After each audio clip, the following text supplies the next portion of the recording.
To planar vectors के बाद जो हमारे पास फोर्थ नंबर पे आता है, that is most important and that is called unit vectors. देखिए अभी हमने क्या कहा, किसी भी एक वेक्टर के अंदर मैग्नीट्यूड होता है, उसी वेक्टर के अंदर डायरेक्शन होती है, जिसके अंदर मैग्नीट्यूड और डायरेक्शन दोनों होती हैं, वेक्टर अलजेब्रा फॉलो करता है, उसको हम वेक्टर कहते हैं। तो मैग्नीट्यूड को तो रिप्रेजेंट कर दिया उसकी लेंथ से, मैग्नीट्यूड को रिप्रेजेंट कर दिया एक नंबर और एक यूनिट से। अब आता है डायरेक्शन को रिप्रेजेंट करना। तो ऐसा वेक्टर, वेक्टर का ही वेक्टर, ऐसा वेक्टर जो कि किसी वेक्टर की डायरेक्शन को रिप्रेजेंट करता है, इसे हम यूनिट वेक्टर कहते हैं। थोड़ा कंफ्यूजिंग हो रहा है। Vector which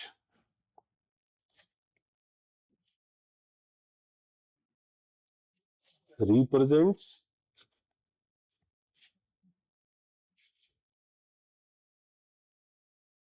the direction of a vector।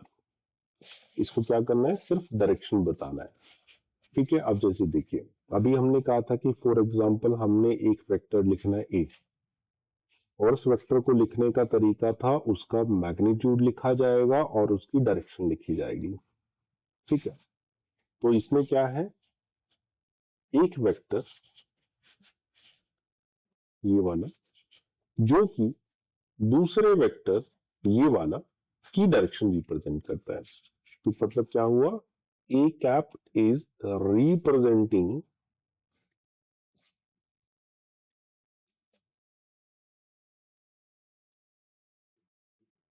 Direction of a vector. तो ये क्या बन गया, यूनिट वेक्टर बन गया। तो यूनिट वेक्टर क्या है, जो दूसरे की डायरेक्शन को बताता है, इसका काम है डायरेक्शन बताना।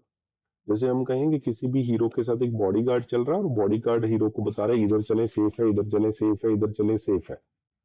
ठीक है, मेन कौन है वहां पे, हीरो है। लेकिन बॉडीगार्ड क्या है, एक यूनिट वेक्टर है जो बताता है कि इधर चले इधर, इधर चले सर, इधर चले सर। तो डायरेक्शन बताने वाला कौन हो गया, यूनिट वेक्टर हो गया। कभी कोई क्वेश्चन आपको कहे कि यूनिट वेक्टर को कैलकुलेट करके बताएं, तो आपने क्या करना है, उस वेक्टर के अंदर उसी के ही मैग्नीट्यूड से डिवाइड कर देना है। उसके वेक्टर के अंदर उसी के ही मैग्नीट्यूड से डिवाइड कर देना है। डिवाइड करते जो आपको मिलेगा वो क्या मिलेगा, यूनिट वेक्टर मिलेगा। तो यूनिट वेक्टर मिलेगा, देखो मैग्नीट्यूड तो ए वेक्टर का, और उसको इसके मैग्नीट्यूड से डिवाइड कर दिया। तो मैग्नीट्यूड से मैग्नीट्यूड डिवाइड करने के बाद आपको कहा जाए कि what is the magnitude of unit vector, क्या होगा। तो आपको आंसर देना है 1। कैसे करना है आपने, आपको फॉर एग्जांपल इस तरह से कोई कैप में सिंबल लगा हुआ है और उसके आगे ऐसे मोड़ लगा दिया, तो आपको देख लेना है कि इसका मैग्नीट्यूड 1 लिखना है हमें। मान लीजिए आपको कोई ए सिंबल दे दिया, इसके ऊपर कैप लगा दिया, तो कहीं इसका मैग्नीट्यूड बताए तो आपने लिखना 1। आपको कोई सिंबल दे दिया बी, उसके ऊपर कैप लगा दिया, मोड़ लगा दिया, तो आपको कहीं क्या होता है, इसका मैग्नीट्यूड 1। तो इसका मतलब जिसके ऊपर भी कैप का सिंबल लगा हो वो एक यूनिट वेक्टर होगा और उसका मैग्नीट्यूड हमेशा होगा 1। मैग्नीट्यूड के आगे क्या यूनिट लिखनी है, तो आंसर है नहीं, यूनिट लेस होगा। क्या डायमेंशन लिखनी है, तो आंसर है नहीं, तो ये डायमेंशन लेस होगा। डायमेंशन क्या होती है ये हम अपकमिंग टॉपिक में पढ़ेंगे। तो ये ना तो यूनिट रखता है ना कोई डायमेंशन रखता है, सिर्फ क्या रखता है, मैग्नीट्यूड रखता है जिसकी वैल्यू 1 होती है, और क्या रखता है अपने अंदर, एक डायरेक्शन रखता है। ध्यान रखिए, डायमेंशन नहीं रखता, डायरेक्शन रखता है। ठीक है, इसे हम यूनिट वेक्टर कहते हैं। हमने मैथमेटिक्स को थोड़ा इजी करने के लिए, फास्ट रखने के लिए हमने क्या कर रखा है, हम लोगों ने इसके कुछ स्टैंडर्ड यूनिट वेक्टर बना रखे, स्टैंडर्ड यूनिट वेक्टर्स बना रखे हैं, जो कि हमें काफी हेल्प करते हैं क्वेश्चंस को थोड़ा शॉर्ट लिखने के लिए, फास्ट लिखने के लिए। जैसे देखिए इस डायरेक्शन को अगर आप कहते हैं कि एक्स रिप्रेजेंट करते हैं, तो फिर इसको माइनस एक्स रिप्रेजेंट करेंगे। इसको कहते हैं वाई रिप्रेजेंट करते हैं, तो इसको माइनस वाई रिप्रेजेंट करेंगे। प्लेन से बाहर अगर हम आ जाए तो उसको हम जेड रिप्रेजेंट करते हैं, तो पीछे चले जाए तो उसको माइनस जेड रिप्रेजेंट करते हैं। अब ये एक्स वाई जेड को फिर से एक बार समझ लीजिए। अगर मैं कहूं ये एक हॉरिजॉन्टल लाइन है, तो अगर ये हॉरिजॉन्टल लाइन आपके पास है तो फिर ये कौन सा एक्सिस कहा जाएगा बच्चों, एक्स एक्सिस कहा जाएगा। ठीक है, हॉरिजॉन्टल लाइन है तो इसको क्या कहेंगे, एक्स एक्सिस कहेंगे। जरूरी नहीं होता इसको एक्स कहना, बट लेट्स से हम इसको एक्स कहते हैं। इसी लाइन के परपेंडिकुलर डायरेक्शन में आपने एक लाइन बना दी, इसको हम कौन सी एक्सिस कहेंगे, तो हम कहेंगे इसको हम वाई एक्सिस कह देंगे, क्योंकि ये उसके परपेंडिकुलर 90 डिग्री पे आ गया। तो दो एक्सिस के बीच में कोई क्या एंगल कितना होता है, तो आंसर है 90 डिग्री होता है।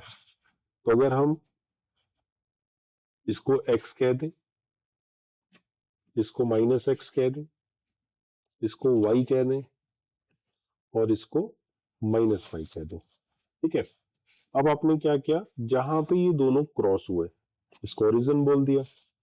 अब इस ओरिजिन से आप ऊपर आना है, ऊपर का मतलब होता है इस प्लेन से ऊपर ऊपर ऊपर ऊपर जाना है, मतलब आप समझिए एयर में जाना है सीधा ऊपर। अब 3D में रिप्रेजेंट करना है, तो 3D में इसको कैसे रिप्रेजेंट किया जाता है, ऊपर आने की लाइन को 3D में ऐसे टेढ़ा दिखाया जाता है।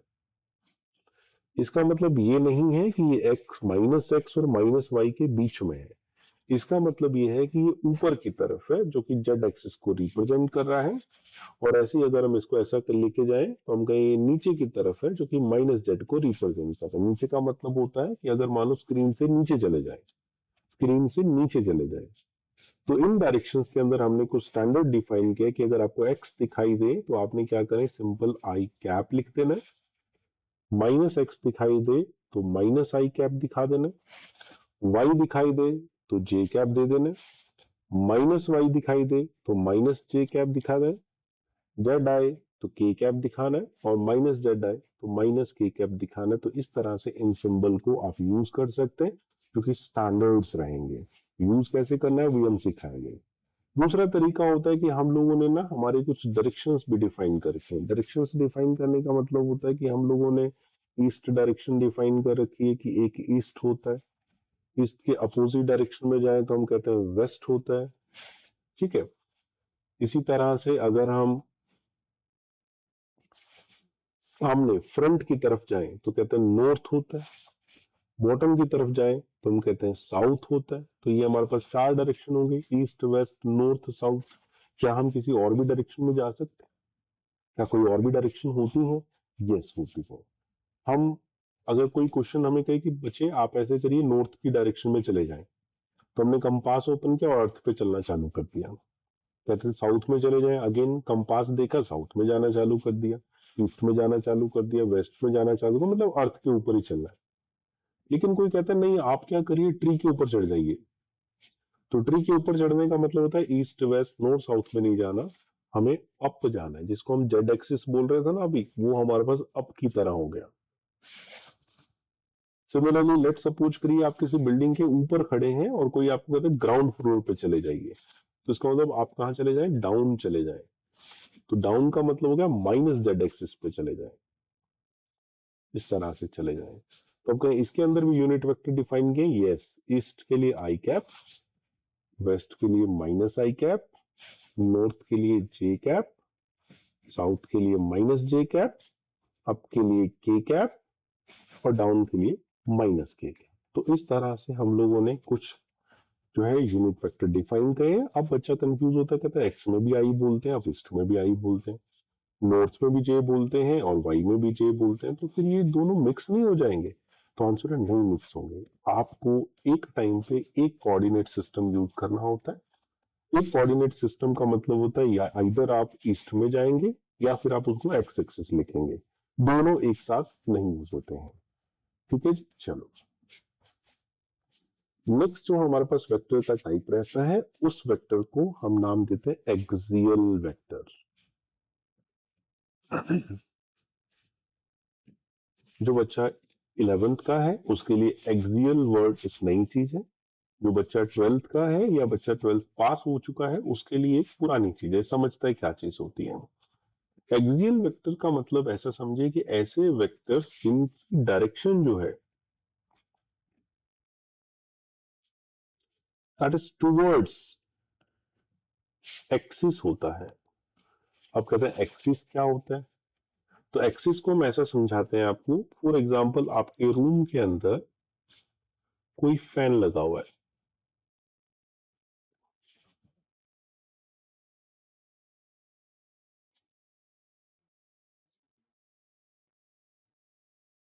और ये फैन एक पाइप से हैंग है,